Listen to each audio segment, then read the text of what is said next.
CBSE classes of mathematics में आपका स्वागत है। इस बार हम जो है एक नई सीरीज शुरू कर रहे हैं जिसमें हम CBSE के मैथमेटिक्स के क्लास 10th और 12th के जो क्वेश्चन पेपर हैं अब तक जो हो चुके हैं वो और जो प्रोबेबल क्वेश्चंस हैं उनका डिस्कशन करेंगे। तो आज शुरुआत कर रहे हैं हम एक बड़े इंपॉर्टेंट क्वेश्चन से जो पहले भी CBSE एग्जाम्स में पूछा जा चुका है, जो कि डिटर्मिनेंट चैप्टर से है। इनफैक्ट अलजेब्रा यूनिट है, इसमें 2 चैप्टर आपके हैं, मैट्रिसेस एंड डिटर्मिनेंट। तो ये क्वेश्चन है जो हम आज डिस्कस करेंगे क्लास में। तो आप जरा क्वेश्चन देखेंगे। If A one matrix is given, B another matrix is given, then find AB and using it to solve the system of equations। तो जैसा कि हम देख पा रहे हैं इसमें कि हमारे पास 2 मैट्रिसेस हैं और हमें A और B का प्रोडक्ट करना है। कैसे करेंगे जरा देखिए। पहले तो प्रोडक्ट करते हैं। तो हमारे पास A है और B है। A B फाइंड आउट करना है। तो जैसा कि हम जानते हैं मैट्रिक्स का जो मल्टीप्लिकेशन है वो कम्यूटेटिव होता नहीं है। A B और B A may not be equal. तो हमें A B कहा है तो उसी ऑर्डर में हम मैट्रिक्स को लिख लेते हैं। हमारे पास है -3, -2, -4, 2, 1, 2 एंड देन 2, 1, 3। और जो हमारी B मैट्रिक्स है उसको भी हम लिख लेते हैं 1, 2, 0, -2, -1, -2 एंड 0, -1, 1। तो सबसे पहले मैट्रिक्स के मल्टीप्लिकेशन का रूल हमें देखना है। रूल क्या है कि ये जो नंबर ऑफ कॉलम्स हैं यहाँ पर, ये कॉलम्स हैं ये, और यहाँ जो रोज हैं ये इक्वल होनी चाहिए। तो ये हमारे पास 3/3 है और ये भी हमारे पास 3/3 है। तो कोई इश्यू नहीं है, हमारे पास मल्टीप्लाई हो जाएंगे क्योंकि यहाँ पे कॉलम्स और यहाँ पे रोज इक्वल हैं। तो मल्टीप्लाई कैसे करेंगे वो देख लेते हैं। तो मल्टीप्लाई करते वक्त हम क्या करते हैं कि रोज और कॉलम्स को मल्टीप्लाई करते हैं। तो फर्स्ट रो फर्स्ट कॉलम, तो एक एलिमेंट देगा हमको, तो फर्स्ट रो को हम मल्टीप्लाई करते हैं फर्स्ट कॉलम से, दैट इज -3 प्लस इस -2 को -2 से मल्टीप्लाई करेंगे तो +4 हो गया, एंड इस -4 को 0 से करेंगे तो ये 0 हो गया। Second element same row second column, तो -3 का प्रोडक्ट होगा -2 से, तो ये हो गया -6। फिर -2 का होगा -1 से, तो ये आपका +2 हो जाएगा। और फिर -4 का प्रोडक्ट होगा -1 से, जो कि +4 हो जाएगा। Similarly same row and third column, तो तीसरे रो से करेंगे, -3 का 0 से होगा तो 0 हो जाएगा, प्लस फिर -2 को -2 से करेंगे तो +4 हो जाएगा, और -4 को 1 से करेंगे तो -4 हो जाएगा। ये हमारी फर्स्ट रो तैयार हो गई। अब सेकेंड रो, ये सेकेंड रो है। सेकेंड रो को सारे कॉलम्स के साथ में मल्टीप्लाई करेंगे। तो 2 को 1 से किया, ये 2 है। देन 1 को -2 से किया, ये -2 है। और ये 2 जो आपको दिख रहा है ये 0 से मल्टीप्लाई हो रहा है तो ये 0 हो गया। 2 का फिर इसी सेम रो का थर्ड कॉलम के साथ करेंगे। 2 को 0 से किया। सेकंड पहले सेकंड कर लेते हैं। तो हमने फर्स्ट कर लिया, 2 1 जा, फिर -2 और 0 सेकंड के साथ में करेंगे यही। 2 2 जा 4, 4 हो गया। देन 1 का -1 के साथ में है तो -1, 2 का -1 के साथ में है तो -2। फिर थर्ड कॉलम के साथ में 2 0 0, 1 -2 -2 एंड 2 मल्टीप्लाइड बाई 1 +2। अब थर्ड रो पे आ जाते हैं। Third row and first column, 2 1 2 multiply हो गया। इस 1 का -2 के साथ में -2 और 3 का 0 के साथ में 0। अब same row and second column, तो 2 2 जा 4, ये 1 -1 -1, ठीक है, 1 का प्रोडक्ट -1 के साथ में, और इस 3 का -1 के साथ में -3। अब 2 का फिर 0 थर्ड कॉलम के साथ में, 2 0 या 0, 1 -2 multiplied -2 and 3 multiplied by 1 plus 3। तो देख लें क्या रिजल्ट है हमारे पास। फाइनली रिजल्ट हमारे पास हो गया, यहाँ पे 1, यहाँ 0, यहाँ भी 0। सेकेंड रो में देखेंगे तो ये 0 है, ये 4 माइनस 1 3 माइनस 2 1 है, ये 0 हो गया, और ये तो 0 है यहाँ पे, ये 4 माइनस 4 ये भी 0 है, और ये 3 माइनस 2 1 है। इस तरह से हम देख पा रहे हैं कि ये हमारे पास जो प्रोडक्ट है ये एक आइडेंटिटी मैट्रिक्स के फॉर्म में हमारे पास आ गया। तो हमारे पास जो रिजल्ट है वो अभी आइडेंटिटी मैट्रिक्स के फॉर्म में है। तो A B is equal to I हमारे पास है। तो ये देख लेते हैं हम लोग, ए बी हमें एक आइडेंटिटी मैट्रिक्स मिल गई है। तो इसका क्या मतलब है देख लेते हैं। ए बी अगर आइडेंटिटी मैट्रिक्स मिल रही है तो हम यहाँ से ए और बी का इन्वर्स निकाल सकते हैं जैसी हमारी जरूरत होगी उस हिसाब से। लेकिन क्या निकालना है, किसका, ए का इन्वर्स निकालना है कि बी का निकालना है, इसको देखने के लिए हम पहले अपनी इक्वेशंस को देखते हैं। तो जो हमारे पास इक्वेशंस है उसको हम मैट्रिक्स फॉर्म में पहले रिप्रेजेंट कर लेते हैं। तो अगर हम इसको मैट्रिक्स फॉर्म में लिखते हैं अपनी इक्वेशन को, देखिए क्या इक्वेशन बनती है हमारी, ये देख लेते हैं।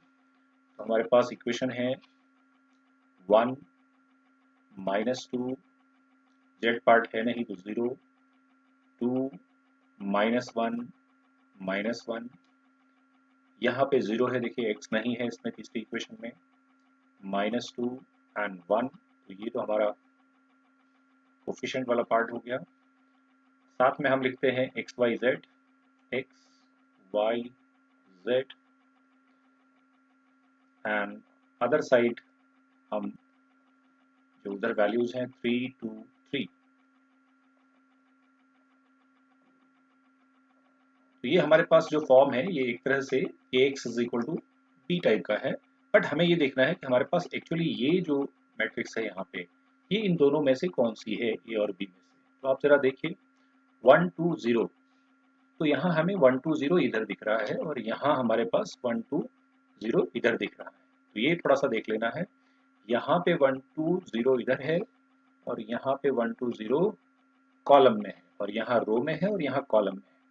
यानी इसका ट्रांसपोज यहाँ पर है, यानी ये बी का ट्रांसपोज है, इस मैट्रिक्स का ट्रांसपोज है। ये क्या है, बी मैट्रिक्स है, हमने यहाँ से लिखी है बी मैट्रिक्स। तो ये बी मैट्रिक्स है और ये बी का ट्रांसपोज है। तो एक्चुअली हमारी जो इक्वेशन है कुछ ऐसी है, b transpose x is equal to कुछ आप मान लीजिए इसको सी। तो हमें x जब फाइंड आउट करना है, यानी हमें x जब निकालना है, एक्स वाई जेड की वैल्यूज, तो हमें इस मैट्रिक्स का इन्वर्स निकालना है, यानी हमें बी ट्रांसपोज का इन्वर्स करना है और उसको सी से मल्टीप्लाई करना है। तो हमारे पास एक्स वाई जेड की वैल्यूज आएंगी। तो बी ट्रांसपोज का इन्वर्स, जबकि हमारे पास है यहाँ पे A B is equal to I, तो हम A B is equal to I से बी ट्रांसपोज का इन्वर्स कैसे निकालेंगे वो अब थोड़ा सा देखते हैं। देखिए जरा कैसे करेंगे। अब हम इसमें अगले स्टेप में क्या करेंगे, देखिए हमारे पास है A B is equal to I. तो यहां से अगर हम इस पूरी इक्वेशन को ए इनवर्स के साथ में मल्टीप्लाई करते हैं, प्री मल्टीप्लाई करते हैं, तो ये क्या बन जाता है, देखिए A inverse A B is equal to A inverse I.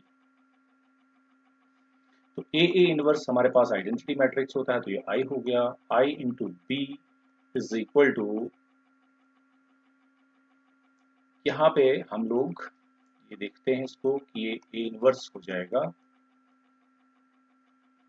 तो यहाँ पे जो यहाँ से हमको ए का इनवर्स मिल रहा है, तो ये देख लेते हैं हम लोग। ए के इनवर्स को निकालने के लिए हम लोग क्या करेंगे, उसका इनवर्स हम लोग निकालेंगे। तो कैसे निकालेंगे, हमें पता है कि हमने जो अभी तक प्रोडक्ट किया है उसमें A B is equal to I हमारे पास आ चुका है।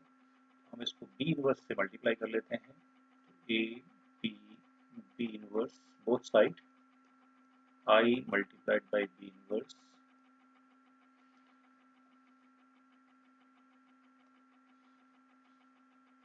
इसके बाद हम देखेंगे क्या करेंगे, इसमें हम इस बी इनवर्स को आई लिख सकते हैं, तो A I is equal to I, identity matrix का किसी भी मैट्रिक्स से आप मल्टीप्लाई करेंगे तो आपको वही मैट्रिक्स मिलेगी। तो ये बी इनवर्स है, तो बी इनवर्स हमारे पास हो गया यहाँ से ए इंटू आई ए। तो बी इनवर्स की वैल्यू हमारे पास आ गई।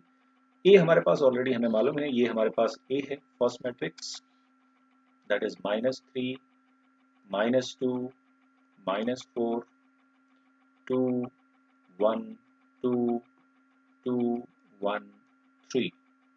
तो ये हमारे पास बी इनवर्स है, जबकि हमें चाहिए बी ट्रांसपोज का इनवर्स। इसका जो रूल है वो ये है कि आप इनवर्स का भी ट्रांसपोज कर दीजिए, इसका ट्रांसपोज कर दीजिए। ये यहाँ पर हम इसको ट्रांसपोज कर देते हैं। तो अगर हम इसको ट्रांसपोज कर देंगे तो हमें क्या मिलेगा, देखिए ये हमें चाहिए बी ट्रांसपोज इनवर्स, ट्रांसपोज का इनवर्स चाहिए। So that will be change rows and columns. ये -3 2 2 ये हो गया, -2 1 1 -4 2 एंड 3। अब हम अपनी इक्वेशन को सॉल्व कर सकते हैं। तो हमारे पास जो इक्वेशन है, ये हमें बी ट्रांसपोज का इनवर्स चाहिए था, इंटू सी करना है। सी हमारे पास 3 2 3 है, तो हम अपनी इक्वेशन को सॉल्व कर सकते हैं। कैसे? हम लिखेंगे x y z is equal to, ये हमारे पास ऑलरेडी बी ट्रांसपोज का इनवर्स आ चुका है, जो कि है -3 2 2 -2 1 1 and -4 2 3 मल्टीप्लाइड बाई, यहाँ पर हमारे पास जो c है, c की वैल्यू है 323, यहाँ पे हम 323 लिख लेंगे, 323 और इसको हम मल्टीप्लाई कर देते हैं। So when we multiply row and column, row column multiply करेंगे तो -3 को 3 से मल्टीप्लाई करिए, -9 2 को 2 से करिए +4, इस 2 को 3 से करिए +6, फर्स्ट एलिमेंट मिल गया यहाँ पे। अब चूंकि बाकी तो है नहीं हमारे पास कॉलम्स, तो इसलिए हम सेकंड रो पे आ जाएंगे सीधा। सेकंड रो फर्स्ट कॉलम ये, -2 3 -6